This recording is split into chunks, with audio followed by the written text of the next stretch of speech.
Hello all, this is Vasuki from Computer Science and Engineering Department. So in this video we are going to discuss about neural networks and deep learning. So under the topic is basics of neural networks. So first we have to know about what is the fundamental concepts of neural network. So it is nothing but it having a n number of layers. That layers will be segregated as an input layer and hidden layer and output layer. So these three combination of the layers are combined together, it will be act as one neuron.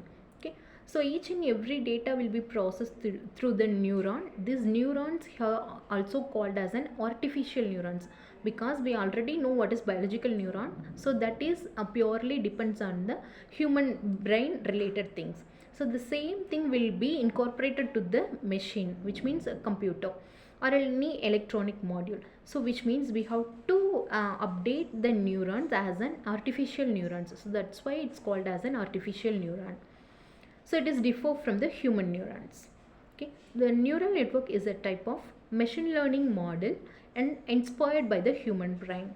Okay, then it is made up of layers of nodes. That layers are called as a neurons. This neuron may consisting more number of layers.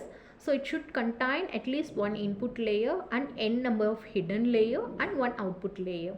So based on this, the neuron will be transmitting the data. So it's mainly used for find out the patterns and make up predictions for each and every real-time problems. So if you are taking as an weather related report, so whenever the rainfall is occurring over to that country or else over to that district or else any specific locations, so based on the data we will predict the information. So this is the pictorial representation of neural network. If you're looking at this, we are considering as an 5 input layers. So called input 1, 2, 3, 4 and 5. Then it consisting of 2 hidden layers. So one is hidden layer 1 and hidden layer 2. So finally it will produce a output layer. Okay. So for each and every input layer, it's produce an output layer. Then likewise totally 5 input layers we are given.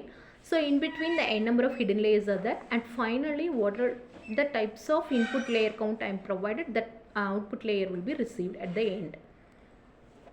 Then next, so we have to discuss about what is the structure of neural network. So first one is the input layer. So it's take a raw data like a pixel value for an image or else any numerical data or else any text related data. So that is called as an input layer. Okay. The next one is a hidden layer. Do the actual computation and transforming inputs through weights, and we have to apply the activation function. So here we are providing some logical calculation for the hidden layers.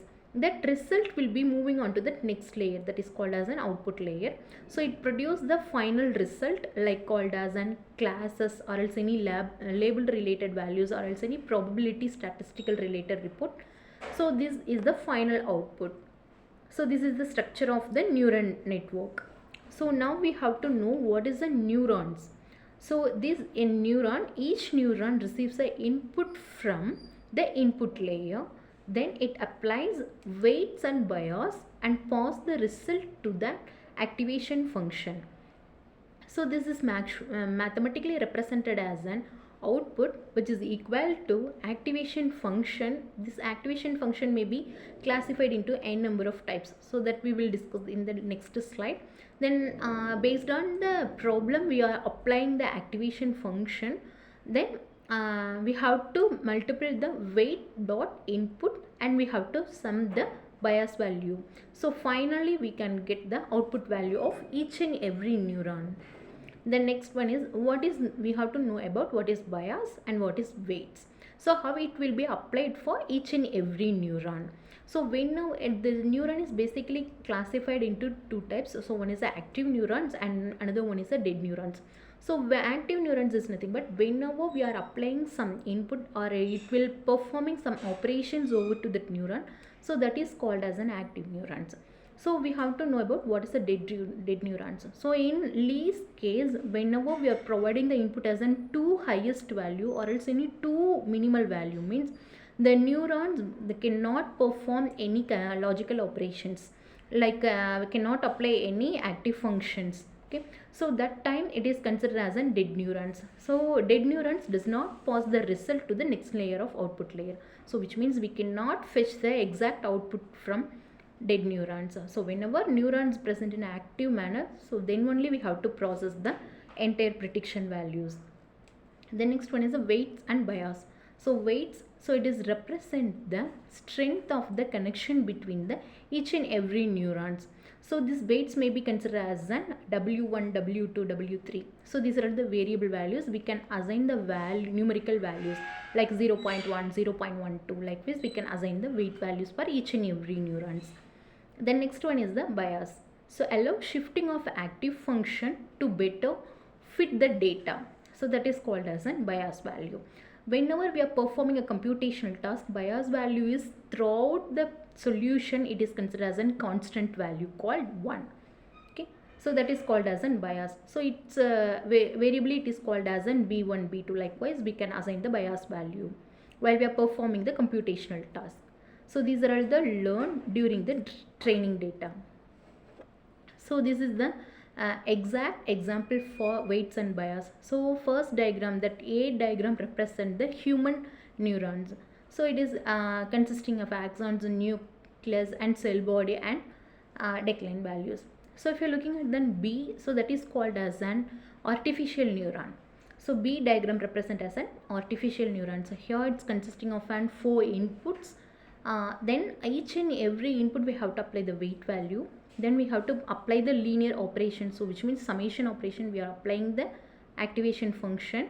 After calculating the entire value, it will be moving on to the final output. This output categorized into the one is targeted output and another one is the expected output. So these operation, which means whenever we are applying the activation function, it is classified into 2 types of data. One is linear operation and another one is a non-linear activation. Okay. The C diagram is represented as an deep neural network. So which means it consisting of n number of neural networks, one input layer, n number of hidden layers and finally output layers. So here input layers are consisting as an x1, x2, x3. Then deep neural networks hidden layers are called as an L1, L2 up to L minus 1. Then final outputs are called as an Y1 and Y2. So these are all the deep neural network diagram. The next one is the active function. So in this active function, we are add a non-linear model and allowing it into learning complex patterns and common types. So one is a RELU, linear like rectified linear unit, sigmoid function, tau and softmax functions. So these are the final graph representation for each and every active function. Then we will move on to the forward propagation. Data flows from the input layer through hidden layer to the output. So each layer transforms the data and passes on it. So this is the simple forward propagation. Weights, activated sum, then activation function, final output. So this is the deep neural network representation. Input, n number of hidden layers, then output value. So thank you.